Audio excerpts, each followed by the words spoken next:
Donc François André, j'ai 44 ans, j'habite Rennes, je travaille dans l'éducation nationale, enfin ma profession c'est attaché d'administration scolaire, et je suis élu municipal à Rennes depuis 2001, c'est mon deuxième mandat, et conseiller général depuis 2008, donc l'avant-dernier renouvellement.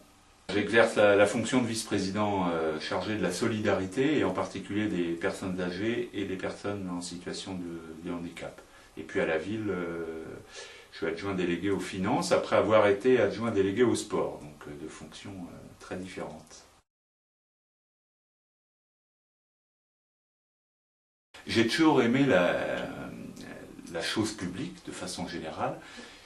Pour illustrer ça, ma première fonction de délégué de classe, j'ai dû l'avoir à 12 ans au collège. Je veux dire par là que représenter les gens, ça a toujours été quelque chose que j'ai aimé faire.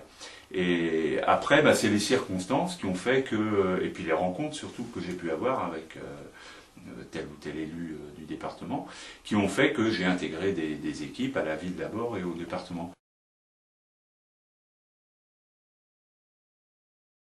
Alors, il y a effectivement des sujets sur lesquels, un peu spontanément, comme ça, j'ai envie, dans l'hypothèse où je serai élu parlementaire, de m'investir et de travailler. Et ce sont des sujets, des thèmes qui sont, sans surprise, dans le prolongement de ce que j'ai pu vivre et faire localement, parce que ce sont des matières que je connais un peu mieux, je pense, et sur lesquelles je pense que mon regard peut être utile à une action législative nationale. Alors, le premier de ces sujets, c'est la thématique de la solidarité et en particulier un des volets du projet socialiste qui me tient à cœur, c'est la compensation de la perte d'autonomie.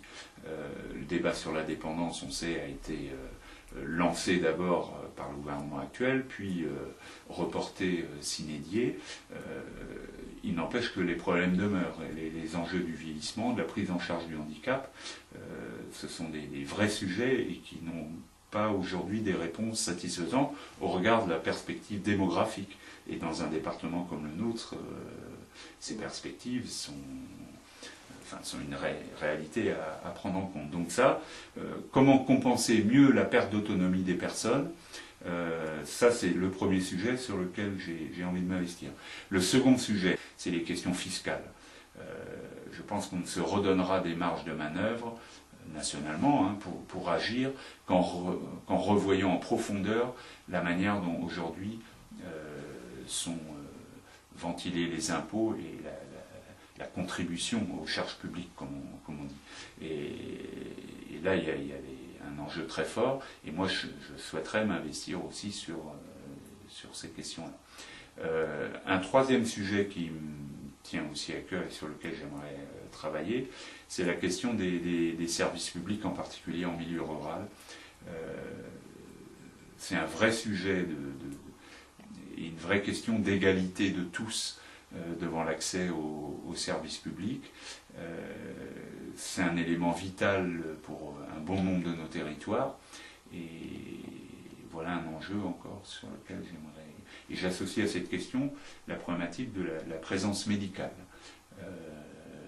Qui aujourd'hui en France, on n'a pas un problème de volume global de médecins, mais de répartition de ces médecins entre spécialités et surtout entre les territoires.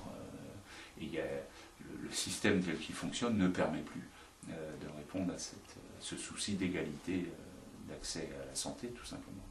Voilà trois sujets, c'est pas limitatif, mais trois premiers sujets sur lesquels j'aimerais m'investir.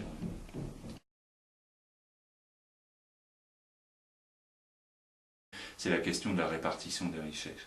Et je lui demanderais, pensez-vous vraiment qu'un pays peut continuer à se développer harmonieusement avec de tels écarts dans les revenus d'une part, mais aussi dans l'imposition de ces revenus de façon globale. Et posant la question, évidemment ma réponse est non. Je crois que c'est une source d'injustice déjà, d'inégalité et quelque part de violence, quoi. Voir à la télé l'étalement de richesse qu'on peut constater aujourd'hui dans certains milieux, entendre le niveau de revenu que certains ont encore après impôt, c'est une violence considérable que les gens reçoivent chez eux. Et je ne pense pas qu'une société peut durablement continuer sur cette voie-là.